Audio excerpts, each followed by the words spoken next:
Pô. Aí, Juan, ainda bem que eu interrompi antes, hein? Porque o Instagram fechou o vídeo bem antes de bater 1 hora. Ele fechou o vídeo com 59 minutos.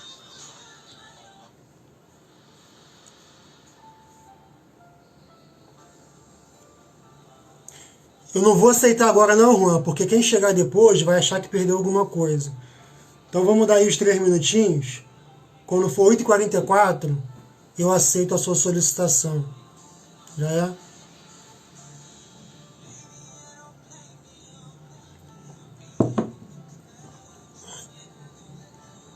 Dispostos.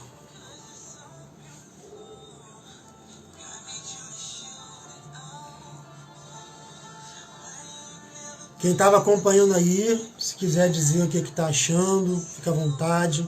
Quem está chegando agora, bem-vindo, bem-vinda mais uma vez. Quem tiver pergunta já pode ir deixando também, fica à vontade, que no final a gente vai responder.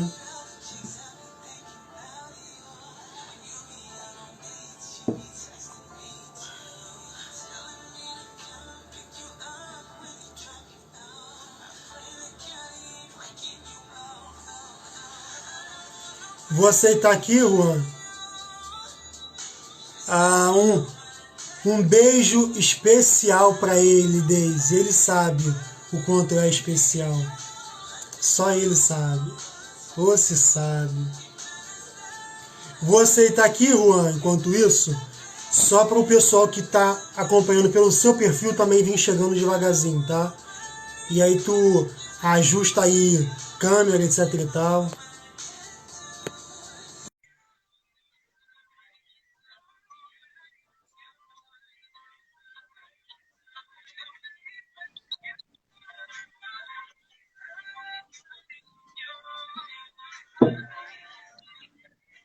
Juan, tu não estava aí quando eu falei assim, vou aceitar aqui enquanto isso, que aí o pessoal que vai ser notificado pela sua página já vai chegando devagarzinho também. Perfeito. Mais um minutinho para a gente recomeçar aí. Gostei da camisa, hein? Curtiu? Vou te dar uma de presente. Porra, mano, tirou onda, hein? Caraca, hein? Essa aqui foi Juliana Queiroz que me deu. Ah, é a fonte ela. Bom saber, Ela é fonte. bom saber, bom saber.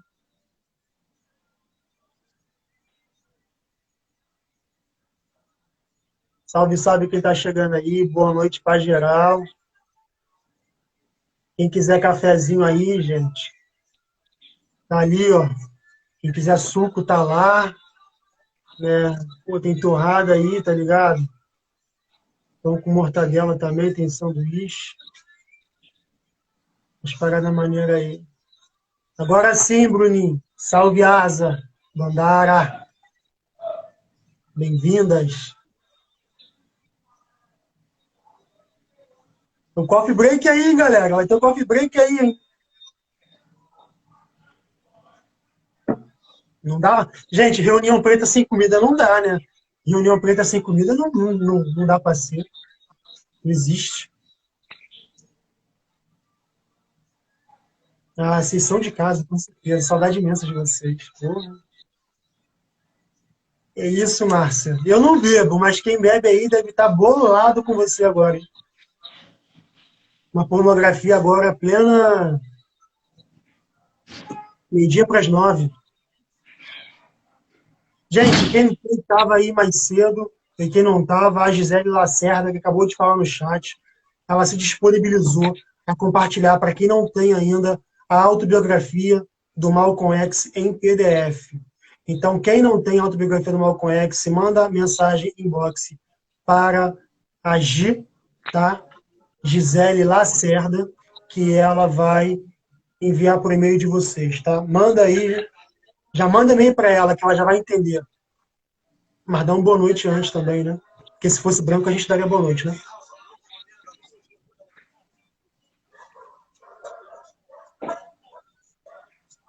Já lança a braba lá, Bruninho. Já lança pra Gisele, ela é a fonte. Aí, Juliana entrou. A Juliana que me concedeu aí a blusa Juliana, aí, ó. tu que é Ela é a a fonte dos, fonte. tu que é a fonte dos clofes, né? Minha mãe tá me zoando aqui que eu tava mastigando, mas tô mesmo. Comendo um biscoitinho de leve, né? Falei pra galera pra ficar até o final que vai ter um coffee break aí, Rony. Não vai, É, boa. Vai rolar o coffee break. Vou mandar cupom de desconto pelo iFood. não é? Pô, faz isso não, galera. A galera vai em cima, hein? Comida, a galera vai te cobrar, hein? Até esqueceu. Eu sou um. Pô, Márcia, nem fala, irmã. Deixa esse bagulho doido passar aí, ó. Vai ter novidade aqui em casa. Limpei um espacinho Vai ter maneiro. churrascada, churrascada. A bagunça aqui, se a bagunça aqui já era terrível, agora vai ficar pior ainda, entendeu? Eu não me responsabilizo por vocês. No dia do lançamento do meu livro, a gente vai fazer um final de semana inteiro de festa na casa do Renato, só para comemorar. A gente pode fazer um lançamento aqui também, entendeu? Verdade. Valeu, Rodolfo. Tomando uma geladinha. Que isso. Só na vontade aqui. Só vem, Dandara, também. Então, vamos continuar? Vamos sim. Você estava na introdução falando sobre a questão, finalmente, da parte do renascentismo, né, do renascimento, de como que o amor ele foi entendido como conceito. Perfeito. Ó, Mandar um abraço aí, o Axé. Preta Homo Exu Ogum, mais conhecida como A Daniele preta Cantanhede, mais conhecida Daniele. como Mãe de Santo, está te mandando os parabéns aí. Daniele aqui, ó, porra, máximo respeito aí, tá ligado? Mulher preta referência. Mas vamos continuar. Vamos lá. Então, como eu estava explicando, né? O mito, né, deve ser entendido, mais uma vez, né, retornando ao ponto, como algo que expressa, ainda assim, ideais coletivos, a maneira como ele é construído também. Então, essa tragédia shakespeariana do Romeu e Julieta, ele é um mito que, na realidade, representa, de fato, aquilo que é, ou como se constitui o amor romântico no Ocidente. Então, o que acontece? Quando eu estava falando do renascentismo, né, segundo esses autores que eu citei anteriormente, eu vou disponibilizar depois essa referência, eles vão dizer que a partir do renascentismo se desenvolve a concepção, se fundamenta o ideal de individualismo, enquanto anteriormente, ainda no feudalismo, né, nessa transição entre a Idade Média e a Idade Moderna, nós temos aí um embate de transições, que nesse caso vai ser entre a perspectiva holística de sociedade e a perspectiva individualística. Então, o que acontece? Nessa tragédia, Romeu e Julieta, eles vão dizer que alimenta-se a ideia de alma gêmea, onde as almas elas são metaforizadas, né, pelo coração, ao surgimento da ideia de um amor todo-poderoso que faz superar qualquer obstáculo de natureza cósmica. O amor acaba sendo mais forte que os próprios indivíduos. Há uma concepção de amor que toma um indivíduo de modo sobredeterminado e que, pelo fato de amar a pessoa, você é capaz de fazer tudo para ficar com ela, inclusive sustentar um embate com a ordem social, que é o caso do Romeu e Julieta, né? Pois essa ordem atrapalharia o desenvolvimento do sentimento de modo pleno. Então tem uma família que me atrapalha, não pode, né? Então aí é uma fase de transição e um confronto entre a perspectiva, né, holista, ou seja, um indivíduo onde ele é resultado de um todo integrado, e uma perspectiva individualista. Esses aspectos, eles são muito interessantes para a gente pensar como que essa lógica é reproduzida contemporaneamente e como que essa lógica transcende o mito Romeu e Julieta, sendo tomado como uma narrativa matriz para outras produções discursivas, inclusive em veículos de comunicação de massa. Os filmes clássicos de romance, por exemplo, boa parte termina com os casais separados, né, como se contrariasse essa lógica de final feliz. Entretanto, leva-se em consideração que essa lógica clássica é considerada desta forma por se eternizar na memória do público. Ou seja, propor um final não feliz seria exatamente para deixar no imaginário do público que não se trata de um final, né? O filme seria inacabado, por exemplo. Os protagonistas não viveriam seu amor pleno. Então isso acaba por alimentar uma imaginação no público, né, fazendo com que eles tenham um gancho para pensar esse final feliz, como sonharem com o retorno do casal que se separou no fim do filme ou da novela. Então, isso é só um exemplo de como que nós reproduzimos, né, essa lógica do Romeu e Julieta, né, de alma gêmea, de amor associado a uma questão ou um encontro místico de uma ordem sobredeterminada, sobrenatural, e como também se o amor fosse algo que não é produzido socialmente, como se ele não fosse construído. Então, o que acontece? Com essa ilustração, eu quero dizer que o amor como motivação para casamento, ela é uma invenção recente e ocidental. Então, por exemplo, é por isso que o Lobolo, ele acaba por transcender o amor, ele é realizado para os espíritos, como eu já falei anteriormente. E, dentro dessa perspectiva, considera-se uma visão mais holística de sociedade. Tanto que no Ocidente, o que a gente tem marcado, ou marcadamente, é o individualismo pleno. Enquanto em outras sociedades não ocidentais, o que é considerado é a integração do indivíduo com o todo, ou seja, com sua comunidade e os seus próprios valores. Então, não há, dentro dessa perspectiva do Lobolo, a ideia de amor romântica, tal como o modelo monogâmico que nós tanto cultuamos. Em contato com a espiritualidade, eu diria que presenciei a noção de um casamento integrado entre os espíritos e os vivos, passado e presente. A vida ela é observada de trás para frente. Então, o casamento, nessa lógica, não significa pensar apenas no futuro. Não é uma busca incessante por ele. Não é algo que vai apenas organizar e gerar estabilidade, como geralmente a gente faz no Ocidente. Vamos casar para dividir as contas, por exemplo, pensando na nossa estabilidade futura. O Lobolo é, inicialmente, pensado a partir do passado. Representa a pulsação de vidas que vieram antes dos antepassados, né, que estarão com um casal interrentavelmente. Ou seja, os espíritos eles serão respeitados no ato da cerimônia de Lobolo. Então, o papel do Lobolo é basicamente conversar com os antepassados para identificar os perigos da vida e, ao mesmo tempo, encontrar respostas para promover o bem-estar social do casal. Na lógica ocidental, a espiritualidade é inteiramente descartada. O objetivo dos noivos é sempre pautado para o futuro. O casamento ocidental ele se baseia principalmente no individualismo dos noivos. Não que não exista isso em Moçambique, mas diria que há uma individualidade que é diferente de um individualismo.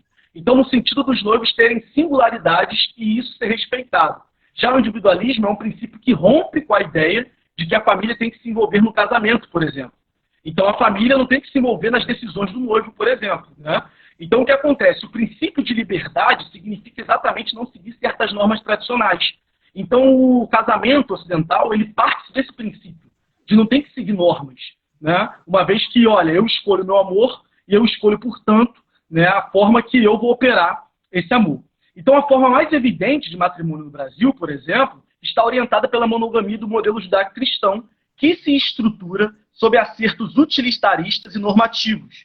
Essa concepção de conjugalidade, ela é assentada por discursos moralizantes que conduz, digamos, nossas ações e práticas diárias. Então, sendo assim, temos que nos perguntar, a monogamia, o sonho de casamento com vestido branco, entrando numa igreja cristã, é natural ou socialmente construído? Quando aprendi a ser monogâmico, repare que os relacionamentos não monogâmicos, tal como outras formas de relações amorosas alternativas, né, que fogem de um modelo tradicional, permanece à margem da sociedade porque questiona o modo de união sexual legitimado na sociedade ocidental, que é a monogamia heteronormativa. Então, a monogamia ela torna-se uma norma para o relacionamento amoroso, institucionalizada no casamento monogâmico. Portanto, eu diria que o amor, assim como outras emoções, eles são socialmente e culturalmente produzidos e constituídos, tá? Então, não podemos pensar, por exemplo, as emoções numa lógica, né, meramente psicobiologizante. Na realidade, as emoções elas são produzidas e constituídas, né, portanto, construídas culturalmente. Então, eu quero dizer que os nossos sentimentos são construções culturais, com reflexos sociais e políticos, eles não são naturais e nem espontâneos. Na realidade, nós aprendemos a amar, ou na realidade nós aprendemos, né, ter amizade ou senso de humor em determinadas situações, porque somos educados, né, na infância a isso, e, portanto, nós incorporamos como, por exemplo, relacionar as emoções a certos contextos, e aí a gente acaba, portanto, não se perguntando uma questão básica. Quando que eu aprendi a ser monogâmico? Por que eu amo dessa forma e não de outra? Se você tem 2, 3, 4 percepções de amor se confrontando, significa dizer, mais uma vez, que o amor, assim como a cultura, é inteiramente disputado. Os seus significados, eles, na realidade, são disputados pelos agentes sociais. Só que nós não podemos negar, por exemplo, a maneira colonial que nós pensamos o amor, que nós pensamos as amizades e as demais emoções que são colocadas sempre no plano psicobiologizante. E que, na realidade, nós temos que ter um posicionamento crítico em relação a isso. Por isso eu sempre menciono, precisamos desconstruir alguns hábitos, precisamos nos reeducar e conhecer outras formas. Com esse movimento, acredito que seja possível verificar outras contribuições civilizatórias na prática e suas principais diferenças que precisam, de fato, serem encaradas. O problema é que, na realidade, nós nos colocamos como não aptos a outras formas de vislumbrar o amor e tantas outras emoções. Então, mais uma vez, não podemos colocar a emoção como algo espontâneo. Não podemos colocar o amor como algo espontâneo, numa ordem cosmológica. Pelo contrário, o amor é uma construção inteiramente política. Tanto que um dos nossos discursos para contrariar o amor não tem cor é exatamente falar, não, o amor é político, eu vou amar sim pessoas negras. Então é por isso, mais uma vez, que eu costumo destacar nesse trabalho, que nós temos que verificar não só a maneira que o amor é operado, mas também por quais meios ele é operado. No nosso caso, ele é operado pela monogamia, do modelo judaico-cristão. Então, por exemplo, eu vou explorar isso mais a fundo quando eu for explicar o que é ou como constitui de fato o lobolo e sua prática, entendeu? Irmão, tua mãe tá aí ainda? Tá, eu acho que Assistindo? tá. Porra, ela deve estar assim, ó, eu que fiz, porra. Então, máximo E aí, respeito. mãe, dá um alô aí, mãe. E, cara, é bizarro, assim, eu acho que uma das pistas que a gente tem para repensar o amor, ou a ideia de amor que a gente aprendeu até aqui, é que, sabe essa frase que a gente ouve sobre produzir provas contra si mesmo? Eu acho que uma das provas que o amor produz contra si mesmo é, é fomentar a cultura de que a gente precisa dizer que ama, entendeu? Não existe nenhuma outra referência positiva que a gente precisa verbalizar e que não baste ser em si mesmo. Por exemplo, ser honesto. A gente não fica dizendo por aí que é honesto, salvo no contexto de uma pessoa preta que precisa dizer, né, numa oração adversativa de que sou preto, vírgula, porém sou honesto, né, dentro de uma perspectiva de racismo. Mas fora isso, não é comum a pessoa se autodeclarar honesta, porque ou a pessoa é honesta ou ela não é. Então, Perfeito. o amor ele traz para a gente essa questão também. Pô, se você existe, por que eu preciso ficar te manifestando verbalmente para alguém, sabe? Isso é muito estranho. Perfeito, perfeito. Bom, Então, irmão, pode falar. Não, eu vou dar para talvez a galera esteja... mas pode, quer completar alguma coisa, pode falar aí. Não, eu só ia, na verdade, eu acho que falar que a galera deve estar um pouco ansiosa para, de fato, compreender o lobolo e suas minuciosidades. Isso, eu ia te perguntar isso agora. Afinal de contas, o que é o lobolo? Mas antes de você falar o que é o lobolo, compartilha com a gente aqui qual o nome do povo ou dos povos que você teve contato em Moçambique. Ok.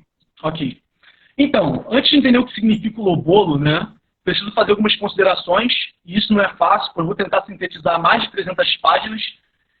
O meu livro é dividido em 4 capítulos. No primeiro, eu abordo as implicações históricas e sociais do lobolo, analisando como ele era concebido no período pré-colonial, antes da chegada do homem branco, no período colonial e no período pós-independência, além de verificar as principais mudanças na cerimônia e como ela é praticada nos dias de hoje. Então, eu problematizo também as noções de tradição e modernidade, contrariando os pressupostos da ciência moderna, que classificou a tradição dos povos africanos como estática, homogênea e hostil às mudanças. No segundo e terceiro capítulo, eu apresento as 2 experiências de laços matrimoniais que testemunhei e apresento os elementos constitutivos do lobolo, discorrendo minuciosamente sobre os seus significados, descrevendo seu caráter polissêmico e sua abundância espiritual. No último capítulo, eu exponho a complexidade da espiritualidade no lobolo, apresentando os espíritos, traduzindo suas características e as formas pela qual meus interlocutores compreendem esse mundo espiritual e como estabelecem a veneração e o contato com os antepassados no contexto da cerimônia. Então, eu falo sobre as instâncias intermediárias no lobolo, né, sobre o papel dos curandeiros, o que eles assumem na vida do casal e de seus familiares. Aqui eu estabeleço, né, nesse último capítulo, uma perspectiva crítica sobre a atuação desses indivíduos, retirando eles de uma posição de marginalidade, porque os trabalhos mais recentes eles submetem, né, os curandeiros a funções a uma mera descrição conceitual. Então, dessa forma, eu apresento a formação do curandeiro, suas responsabilidades e mostro como que ele exerce contato com os espíritos para abençoar o casal no lobolo.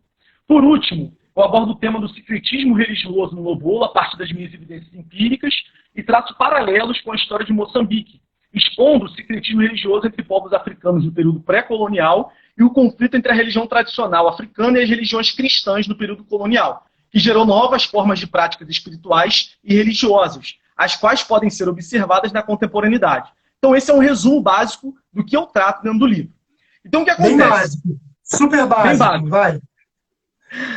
Antes de tudo, temos que nos situar em relação a Moçambique, né? Um detalhe importante para não cometermos equívocos. Moçambique está localizado na região austral da África, entre a Tanzânia e a África do Sul. A leste, sua costa é banhada pelo Oceano Índico, e a oeste faz fronteira com Malawi, Zimbábue e Zâmbia, se eu não me engano, se eu me lembro bem.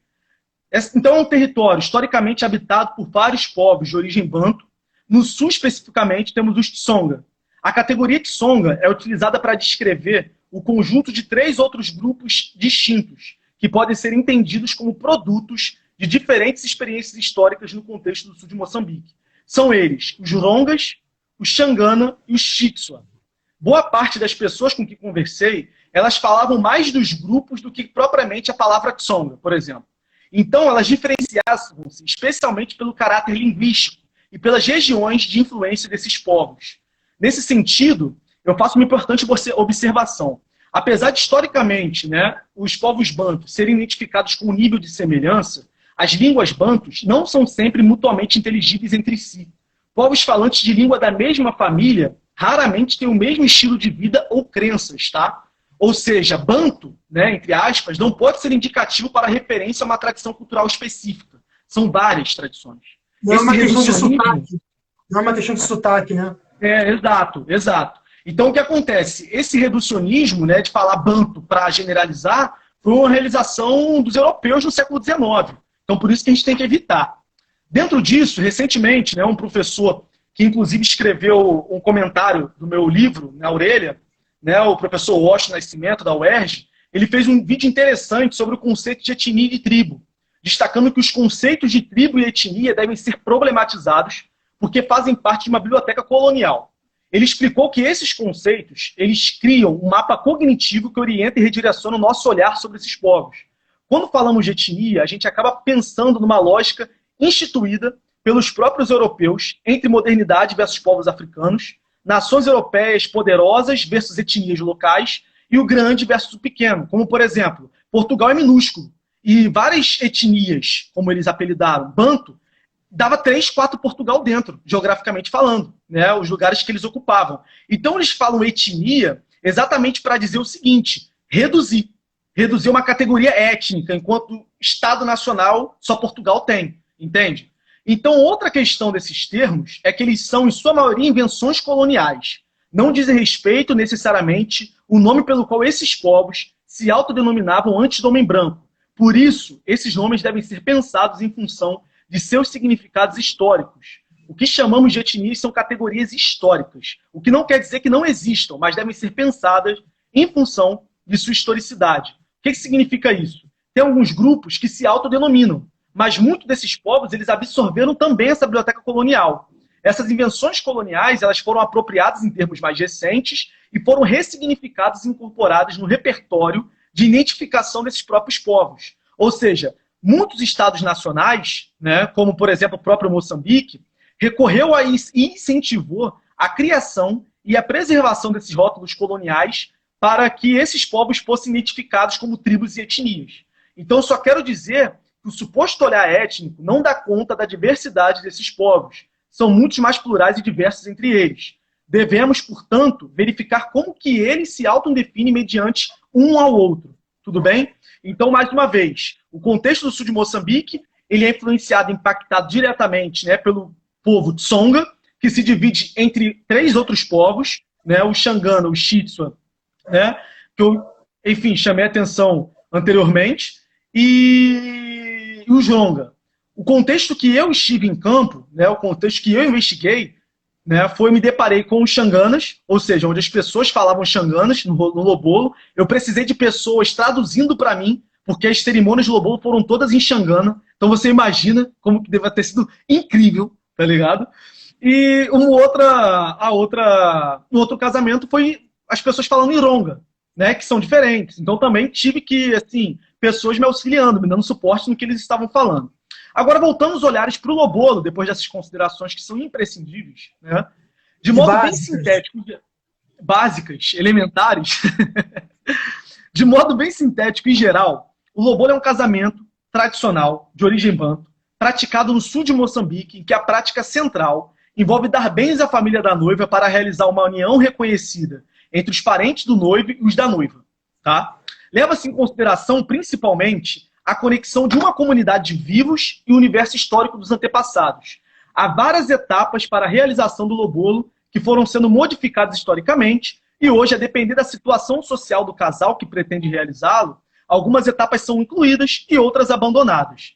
Por meio do lobolo, o casal procura estabelecer uma harmonia social, uma comunicação entre vivos e seus antepassados, na qual é estabelecida uma garantia material do vínculo espiritual. Então, no fim, o lobolo, né, é em parte feito para os antepassados, ou seja, é assumidamente, né, um casamento que transcende o amor, tratando-se de uma relação intrínseca com o mundo dos antepassados da noiva e do noivo, em que se estabelece um contato direto e contínuo entre vivos e mortos, e por intermédio da conexão com os espíritos antepassados e a realização de suas exigências, fundamenta-se a harmonia social entre os noivos. Então, o que acontece? O lobolo sela o laço social entre ambas famílias, abençoando e garantindo prosperidade à família que está por vir. Acredita-se, né, que o lobolo deva ser exercido principalmente para que não ocorra acontecimentos indesejáveis no futuro, como, por exemplo, a esposa não engravidar, brigas constantes e até mesmo separação. Então, os espíritos, eles podem ficar irritados caso o casamento não seja concretizado, entendeu? Então, tudo isso integra um universo entre vivos e mortos, mas que os mortos não são vistos como na concepção ocidental de espírito, que são vistos como anjo, que são vistos como seres que não fazem parte do cotidiano, que não podem influenciar. Pelo contrário, né? Eles têm interferência ativa, eles vivem ali. Eles estão constantemente presentes, não só no lobolo, mas na vida cotidiana dessas pessoas do sul de Moçambique. Os presentes, por exemplo, grande parte são para os antepassados. Por isso que, geralmente, as pessoas diziam que os espíritos comiam o lobolo. Né? Então, você compra um cachimbo, compra um rapé, compra um vinho, e a cerveja, refrigerante, capulana, né, que é um tecido tradicional africano, é oferecido para os antepassados. Antes, por exemplo, de acontecer o lobolo, nós temos o cufalha, né, que é um culto aos antepassados. Eu vou entrar nessa especificidade mais à frente. Né? Outra coisa, a oferta de bens pelo noivo, para a noiva, né, ou para a família da noiva, simboliza a passagem da mulher de um grupo ao outro. Tá? Isso pelo fato do sul de Moçambique ser caracterizado pela patrilinearidade, o que na antropologia a gente chama de parentesco agnático, ou seja, a organização da família e sua descendência é contada em linha paterna. Esse detalhe é importante porque evidencia o papel dos tios paternos no próprio casamento, tanto pelo lado da noiva quanto pelo lado do noivo na hora da cerimônia. Enquanto o norte de Moçambique é matrilinear. Então, tem essas divergências, ok? Veja bem, esse parentesco, né? Ou seja, o pai ele só vai ter papel enquanto pai reconhecido socialmente, só será validado caso ele lobole, caso ele pague o lobolo para sua mulher. Se isso não ocorrer, ele não tem direito nenhum sobre seus filhos. Ele não é tido como pai. Quem é pai dos seus filhos é o tio, né, paterno da mulher. Ou seja, ele, para ter legitimidade, né, em termos de parentesco, ele precisa lobolar sua esposa. Né? E se ele não lobola, isso é tido como vergonhoso no meio social. Então o lobolo, ele legitima o parentesco no sul de Moçambique. Então, por exemplo, era muito recorrente, muito curioso, né, o lobolo que eles diziam que eram feitos para os mortos, para ilustrar a espiritualidade, né, e a centralidade que a espiritualidade tem no lobolo. Eu ouvi, né, várias histórias, ouvi várias questões que aconteceram, e dentro dela estava o lobolo para o morto. Eu fiquei assim, porra, o que é lobolo para o morto, né? Como é que deve ser isso? Eles contavam o seguinte, o homem, né, ele se juntou com a mulher. Aí vamos supor que ele passou 10 anos com a mulher. Né? Ele passou 10 anos com a mulher, mas não lobolou a esposa. Ele teve filho, não lobolou. Se ele teve filho e não lobolou a esposa, quando ele for fazer o lobolo, ele vai ter que pagar, né, uma taxa muito maior, vai ter que pagar muitos mais presentes, porque ele colocou filho na mulher, né, e não lobolou ela. Isso é uma das questões. A outra é o seguinte, se eu casei, né, e não lobolei minha esposa, e dentro desses 10 anos ela veio a falecer, eu sou obrigado pela família da esposa a realizar um lobolo com o cadáver dela, na sala, com todos presentes, como se fosse comum, como se fosse o lobolo normal. Por quê? Porque se ela for enterrada e não for lobolada, os espíritos vêm atrás de mim. E minha vida, na realidade, vai se tornar um inferno. Eu não conseguirei casar com nenhuma outra pessoa, não conseguirei mais ser feliz. Então eles fazem o lobolo do cadáver exatamente para evitar, né, que os espíritos venham atrás dele. Ou seja, esse lobolo do cadáver ele é muito, digamos assim, mais caro, né? É cobrado muito mais coisas do noivo. Então o que acontece? Apesar das modificações atribuídas ao lobolo durante a sua prática, há algumas fases básicas e tradicionais para a sua realização. Pelo menos foi o que eu observei nos meus trabalhos de campo. Então não posso generalizar, falar que o lobolo acontece sempre da mesma forma, tá? A primeira etapa está associada à intenção do noivo estabelecer um vínculo com a mulher desejada. Então, para isso, né, ele comunica aos seus parentes e amigos próximos para aparecer na casa da mulher que ele deseja, né, no encontro denominado Incombela Mate, que significa pedir água. Por quê? Porque ele não pode ir na casa da mulher, né, pedir a sua mão em casamento. Na realidade, quem tem que ir é esses amigos de confiança e os seus parentes por parte de pai. Quando ele vai fazer esse movimento, né, o que acontece? Ele vai pedir água. Pedir água por quê? Porque a mulher, naquele contexto, é vista como a fonte da vida. Sem água nós não vivemos, e sem a mulher também não. Então, no princípio de fecundidade, no princípio, né, em que nós nos pautamos, por exemplo, em atribuir à mulher a figura central, eles dizem que é pedir água exatamente porque você vai tirar, né, daquele contexto algo que é muito preponderante, algo que faz ou que dá vida àquele contexto. Então, se você vai pedir água, né, você tem que, na realidade, assumir essa centralidade, que a mulher ela vai ser uma essência, ela vai ser algo que vai, na realidade, fazer com que sua família sobreviva. Então, por isso, pedir água. Nesse caso, né, no Incombela Mate, nessa primeira etapa, que é o contato inicial do noivo com os familiares e também com a própria esposa, né, os seus representantes levam presentes específicos e abrem diálogo para a futura cerimônia de lobolo, identificando a mulher designada pelo noivo. Ou seja, vamos supor que eu tenho interesse, né, em alguma de suas irmãs, Renato. E nesse caso, né, eu vou informar os meus amigos e também informarei, né, representantes, meus familiares por parte de pai, que eu tenho confiança, e eu vou falar as características da sua irmã. Eles vão na sua casa e vão dizer que, né, estão a pedir água. Você vai deixar entrar. Nessa situação, vai rolar algumas brincadeiras, vai rolar algumas travessuras. Por exemplo, eles podem vestir, né, suas 3 irmãs da cabeça aos pés com um pano preto, sem que seja possível identificá-las. Os meus parentes, eles têm que prestar atenção nas minhas informações sobre a minha noiva, né, para que eles consigam identificar que é a noiva certa. Se eles erram apontando, né, uma outra irmã que não a que eu falei, eles retornam para casa sem trato feito, sem a possibilidade de casamento. Então, por exemplo, eu vi uma história, né, de que um jovem ele foi pedir a mão em casamento, mandou seus representantes, falou as características inteiras da sua esposa. Só que ele esqueceu de um detalhe. Sabe qual é o detalhe? As unhas do pé.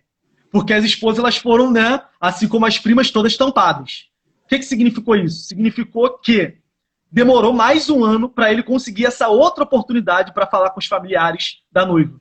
Ou seja, você tem que, de fato, conhecer, né, e tem que passar a transmitir o conhecimento sobre a sua futura esposa. E convencer a mulher, né, convencer a sua família, a família dela, no caso, né, de que ela vai ficar com um cara que conheça, de fato, não só esteticamente, mas conheça, de fato, sua esposa.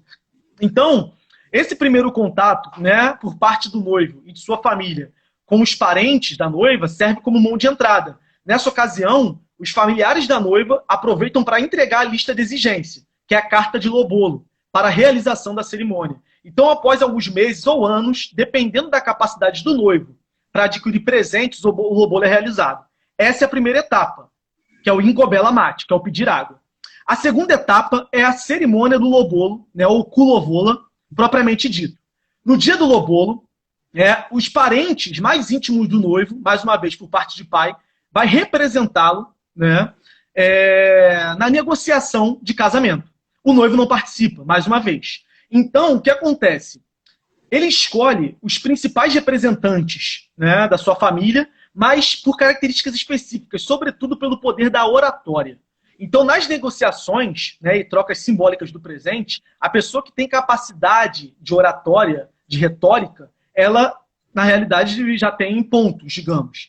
Então, em geral, bem antes da cerimônia do lobolo, antes de acontecer o fato, né, das pessoas sentarem, né, uma família ficar de um lado, outra família ficar de outro, e negociar sobre o casamento, realiza-se o Cufalha, que é um culto realizado para os antepassados, para a sua invocação e, posteriormente, o diálogo com esses antepassados. O lobolo só é realizado caso os antepassados do noivo, os antepassados da noiva, estejam em harmonia, estejam concordando que aquilo de fato vai acontecer.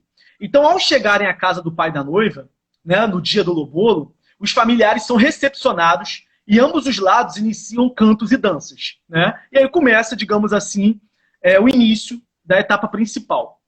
A família do noivo, ele leva bolsas e malas com os presentes e coloca numa sala em cima de esteiras de palha e apresenta a família da noiva para o início da cerimônia. Durante o lobolo, há trocas de presentes de acordo com os pedidos feitos na carta do lobolo lá atrás. Então a lista de lobolo ela é revista às negociações entre os parentes do noivo e os parentes da noiva se inicia.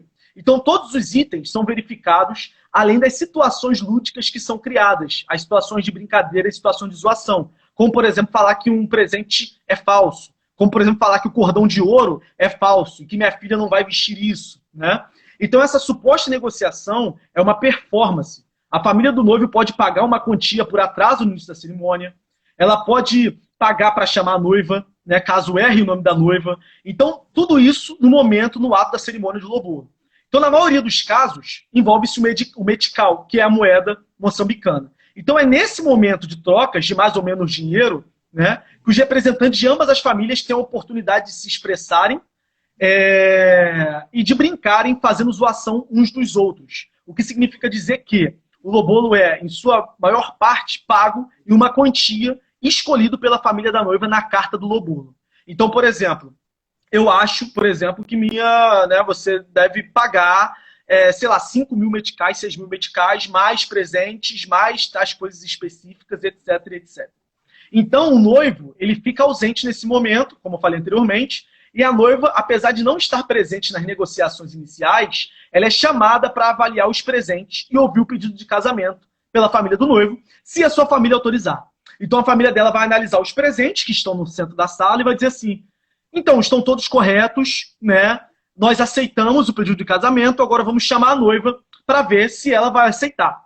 Então, a noiva vai dizer sim ou não, e aceitando, ela pode escolher quem vai direcionar o dinheiro do seu lobolo, geralmente, né, atribuído aos seus pais. Então, a esposa decide a quantia a dar cada membro da família, mas quem conduz a cerimônia não são os noivos, são os tios, que têm um papel fundamental. Então, a oferta de presente durante a cerimônia de lobolo é um assunto muito especial, tá? E se trata de uma ponderação minuciosa entre as partes envolvidas, pois todas as pessoas, sem distinção de sexo, devem receber algo como foi explicitado na lista. Já na lista de lobolo, cada presente já vai dizer assim, destinado ao pai, destinado à mãe, destinado... Então, cada presente serve, digamos assim, não só aos antepassados, mas como também à própria família. Após aceitar os presentes e o pedido de casamento, inicia-se uma festividade pequena, né? E a terceira etapa do lobolo. E aí vem a concretização, de fato, da cerimônia. Lembre-se, a primeira etapa, o rincombela mate, que é o pedir água, que é o contato inicial. A segunda etapa, a própria cerimônia de lobolo, que é onde os noivos, aliás, a família do noivo, atribui os presentes, negocia o casamento com a família da noiva. E após o aceite da noiva, nós temos aí o que seria o Shigyani, né, onde os pertences da noiva são levados por seus familiares para a sua casa nova. Ou seja, a noiva, ela geralmente viverá com os parentes do noivo ou próximo a eles por conta do contexto patrilinear. Mas veja bem, nós não podemos confundir o seguinte, o Shigyani, ele faz parte do lobolo. Por isso, o lobolo pode ser compreendido como um ritual que engloba várias cerimônias, tá? Trata-se de um ritual maior, que pode demorar anos para se concretizar, e dentro desse ritual há vários ritos, como, por exemplo, o rincombela mate, que é o contato inicial, né, e o próprio Shigyani.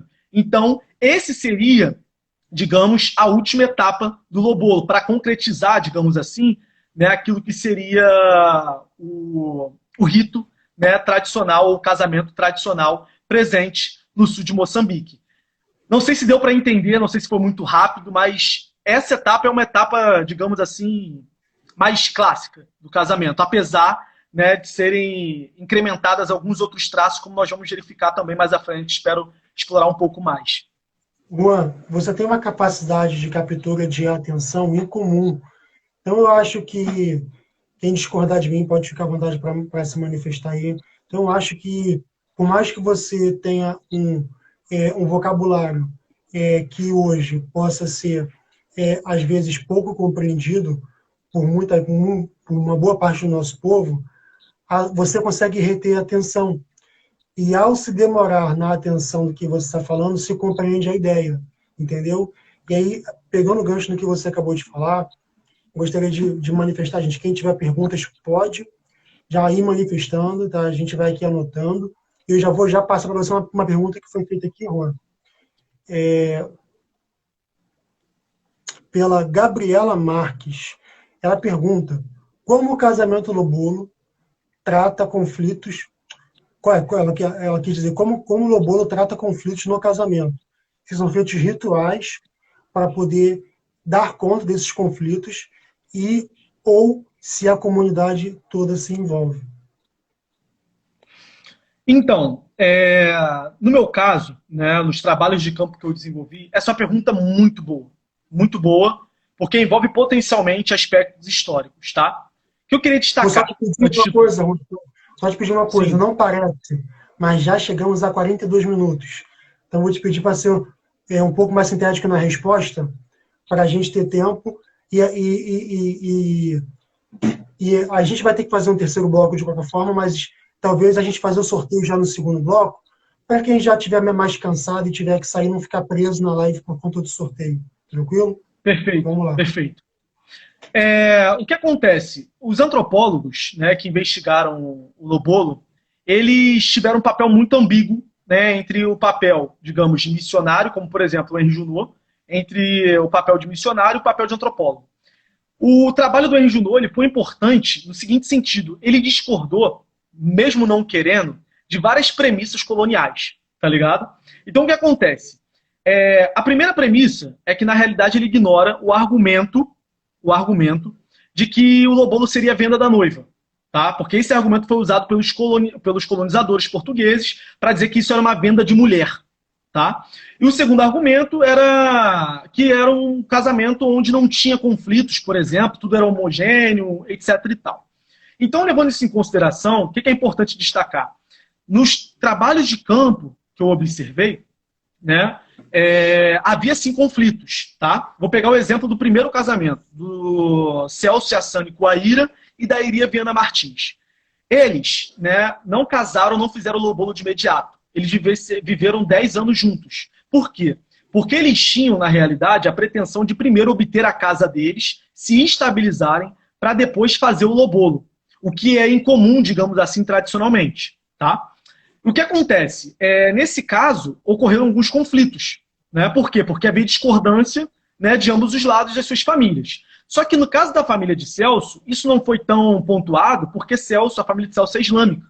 E para quem sabe, né, os islâmicos, né, os muçulmanos, na realidade, permite corrigir, pelo menos naquele contexto, não permitem, né, que uma pessoa, por exemplo, a mulher sendo cristã, né, o Celso, no caso, sendo muçulmano, que ela continue cultivando o cristianismo. Ela tem que se converter. Assim como não permite que exerça práticas tradicionais de outra cultura que envolva espiritualidade. Isso é um exemplo. Então, esse exemplo desse casamento, é o meu exemplo de caso, eu trago esses conflitos. Como nós vamos ter, né, entre a família de Celso, muçulmana, a família de Iria, cristã, no meio disso tudo, um Lobolo, né, que está associado à religião tradicional africana, conflitos identitários. Como nós vamos verificar que a família de Celso não liga enquanto a família de Iria faz questão que o Lobolo seja realizado, enquanto na realidade, né, o Celso fala assim para mim: olha, Juan, antes de tudo eu sou africano.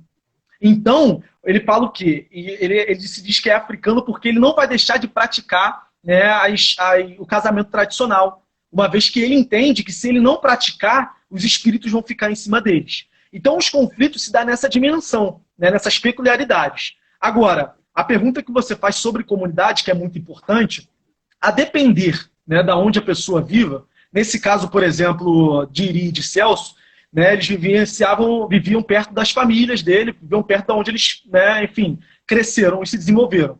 Então, ali tem uma comunidade. Né? E assim, as pessoas vão julgar sim, as pessoas vão criticar sim, caso vocês estejam morando juntos e não tenham praticado, por exemplo, o lobolo. Mas essa questão, ela não é tão presente, tão evidente, tá? Como, por exemplo, acontece no interior. O meu trabalho no interior de Moçambique, né, na província de Gaza, já foi o contrário. A tradição ela é muito, digamos assim, mais incisiva, né? No sentido de as pessoas se permitirem, né, viver de fato em pequenas comunidades, enquanto Celso Iri vive na cidade. Então, há uma diferença substancial entre viver na cidade e viver no campo. E isso diz muito da maneira pela qual você vai praticar o seu lobolo. Show de bola. Porra, show de bola. São 46 minutos, e eu acho que, por bom senso, antes de eu até dar continuidade de trazendo mais perguntas, a galera também trazendo novas perguntas, né? Já fazer o sorteio, né? Porque são 9h27, em consideração, porque já estamos indo para 2 horas de papo, né? Então, não seria leal e ético a gente prender a galera até o último minuto da live para fazer uma chantagem de sorteio, né? Então, tudo bem para você, Romano, se a gente fazer o sorteio agora? Tudo bem, eu ia inclusive falar para a gente sortear 2 exemplares para a primeira 2? live aí, né? 2. Pô, aí, hein? Caminhão tombou aí, ó. Pô, promoção chegou, tá vendo? Que isso, máximo respeito, Juanzinho. Deixa eu preparar aqui. Mas já vou antecipar aqui então uma pergunta, mano, para pensar enquanto eu vou mexer aqui no PC, para já preparar o lance do sorteio, né? Tu já acabou de explanar aí e explicar em detalhes o que é o lobolo. Lembrando, gente, que a live não tem a pretensão de dissecar o livro. O livro é para ser adquirido, é para ser comprado, é para ser lido. Mas os conceitos que são que dão nome ao livro, esses sim fazem sentido a gente fazer como a gente está fazendo aqui, que é explicar, né? E é sempre o contrário, né? Porque como a nossa língua é do colonizador, a gente acaba não explicando muito, porque é uma língua, é um idioma muito limitado para poder dar conta das nossas culturas. Então, a pergunta que eu quero deixar para você aí, Juan, é o seguinte. Eu vi que você chegou lá e viu, né, que tem uma própria leitura interna de que é um costume tribal, dentro da perspectiva justamente de discriminar, né, de inferiorizar. E queria saber o que você tem a dizer sobre a Frelimo, né, Frente de Libertação de Moçambique, em relação ao tema do livro, que é o Lobolo, e sobre os lemas e princípios que orientam a organização, porque, pelo que eu entendi, a organização não está muito conectada com a cultura nativa do povo, né? Pode aí já ir comentando, enquanto eu vou preparando aqui, que eu estou te ouvindo, tá bom? Tá. Então, ótima pergunta, né? Só que nós temos que, assim, dar um passo atrás só para compreender as mudanças, né, que nós tivemos entre o período pré-colonial, colonial e pós-independência, marcado pela Frelimo, que é a Frente de Libertação de Moçambique. O que acontece? No período pré-colonial, né, era bem comum nós termos 2 momentos do lobolo, né, que era, na realidade, o momento onde o indivíduo se interessava pela mulher, né, e ele informava os seus pais, e o mais velho da família, ele ia nas aldeias atrás, né, das características dessa mulher que ele se interessou. A partir disso se fazia o Lhoma, né, que hoje pode ser entendido como Xigiane, que eu falei anteriormente. O Lhoma, na realidade, era uma prática de você, né, atribuir à família da noiva bois. Então, o que acontece? Tradicionalmente falando, o lobolo era pago com bois, tá? Então, isso é fundamental de ser destacado. Eram pagos no período pré-colonial com bois e com enxada, uma vez que tanto o boi quanto a enxada representava a riqueza daqueles povos, porque eles estavam associados à terra, né? Estavam associados à agricultura. Então, era fundamental para eles atribuir ora bois, ora enxadas, e é claro que isso está muito associado a, digamos assim, uma história, né? Uma historicidade. No período colonial, essa prática, na realidade, começou a ser identificada como um atraso, como algo que era retrógrado. E, portanto, era vista como venda de mulher. Se é venda de mulher, portanto, qual o movimento que o governo colonial vai fazer? Ele não vai proibir o casamento de início, mas ele vai verificar formas, né, de conseguir lucrar com esse casamento. Então ele começa, na realidade, a abrir comércios, por exemplo, de enxada.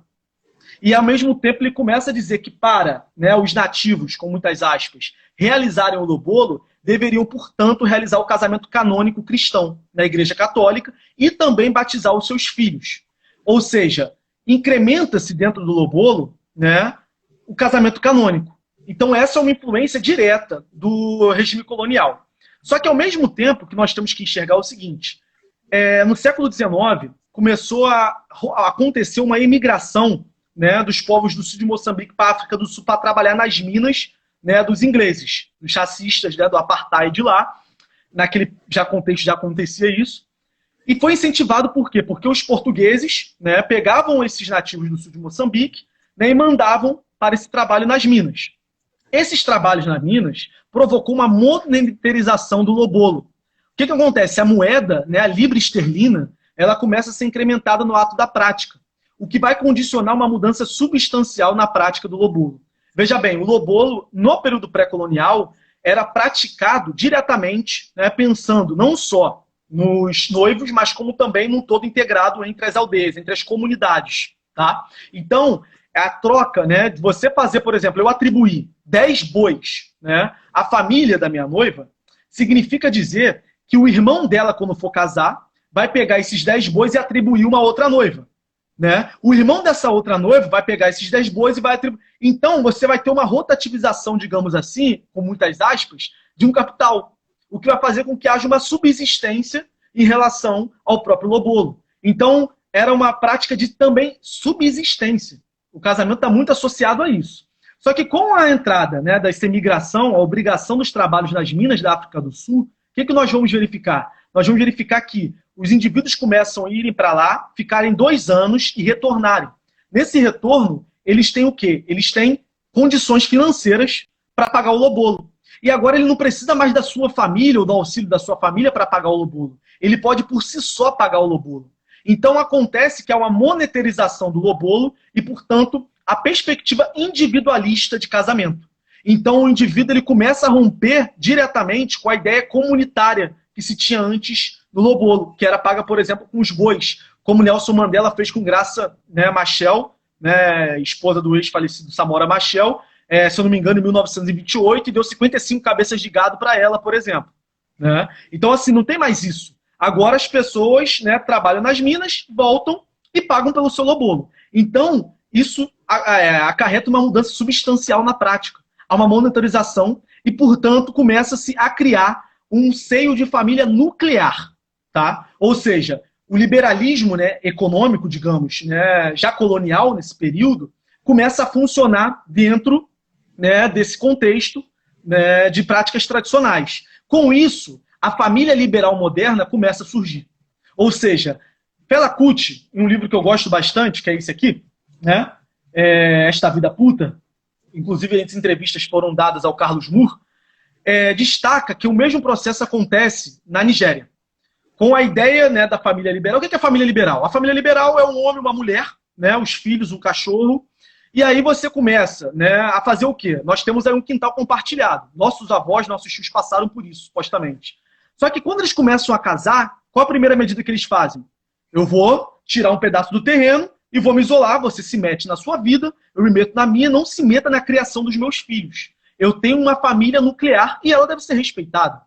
Então, esse princípio de família nuclear retira por inteiro o caráter comunitário do lobolo presente no período pré-colonial. Então, um dos impactos, né, do colonialismo sobre a prática do lobolo é esse, é individualizar o casamento e monetarizá-lo. Então, isso também traz, né, em alguma medida, um impacto profundo, né, na ideia de poligamia. Tá? Por quê? A poligamia, nesse período, ela era praticada em que sentido? Né? Se nós temos aí uma ideia de que o lobolo ele é praticado, né, a partir de eu, enquanto homem, né, minha irmã casou, foi atribuída 10 bois a elas, eu vou pegar esse boi e vou, enfim. O que acontece? Nesse contexto de monitorização, né, tanto a poligamia começa a ser destituída e começa-se a prostituição. A exploração sexual das mulheres moçambicanas por parte dos colonos, né, dos colonizadores, começa a ser efetivada. Por quê? Porque a mulher, né, começa a ganhar mais dinheiro porque perde-se a lógica dessa família. Pode falar. Desculpa, Juan. Antes de você entrar nesse ponto da prostituição, como a gente está indo para 56 minutos, vamos fazer o seguinte, a gente sorteia um dos livros agora, o próximo a gente sorteia quando você fechar o raciocínio no terceiro bloco, né? E assim, tem duas perguntas aqui já, que eu vou ter que salvar de alguma forma, vou tentar printar, espero que não feche a live, né? Que é do Christopher Muniz, como funcionam as brincadeiras e perguntas feitas, né, no contato da família do noivo e da noiva. Você falou sobre isso já, mas depois, se você puder repetir para ele, você repete. E deixa eu tentar sintetizar aqui a pergunta do Rodolfo. Vou tentar printar, na verdade, porque não dá tempo de sintetizar. E aí, não tem uma parte. Pronto, Rodolfo. Seus esforços não serão em vão. Está printado. Agora, paramos aqui na parte da prostituição, que você está desenvolvendo seu raciocínio. Vamos para o sorteio do primeiro livro. Tá? Serão dois livros sorteados. O próximo vai ser no último bloco, que é o terceiro. E o Juan continua e, em seguida, ele responde as perguntas que foram feitas. Vou filmar aqui o sorteio. Tá? Vamos lá. Está aqui a tela. Deixa eu segurar aqui. Comentários já foram carregados, já há um tempo para poder carregar. Vamos direto aí, que Rufus tambores. Boa sorte. Quilombagem. É isso? Marcou 3 pessoas aqui. Tá certo? Tá online? Quem tá na página Quilombagem, tá online aí na live? Para poder validar e garantir a premiação. Nesse momento, geral torcendo para que não esteja, né? Para poder... Já foi o sorteio? O primeiro foi Quilombagem, ganhou aqui. Tá aí na live? Quem? Quilombagem. Bom, tô dando um delay aqui, tá? Porque se a live cair sozinha, gente, não tem problema, tá? Eu vou recomeçar. Mas, assim, se o Quilombagem não tiver aí, quem ganhou, tá? Foi a Mariana Duaf, tá bom? Mariana Duaf. Tá aí, Mariana Duaf? Ah, a Quilombagem tá aí. Desculpa, Mariane. Então, parabéns, Quilombagem. Você ganhou. Vamos continuar aqui no próximo vídeo. Detalhes que a live vai cair a qualquer momento. Tá bom? Lembrando que vai ter mais um livro a ser sorteado aqui nesse último bloco. Tá bom? Enfim. Até já, gente. Eu vou só finalizar, já emenda, hein? Vou finalizar e já emenda. Valeu, Juanzinho. É nóis.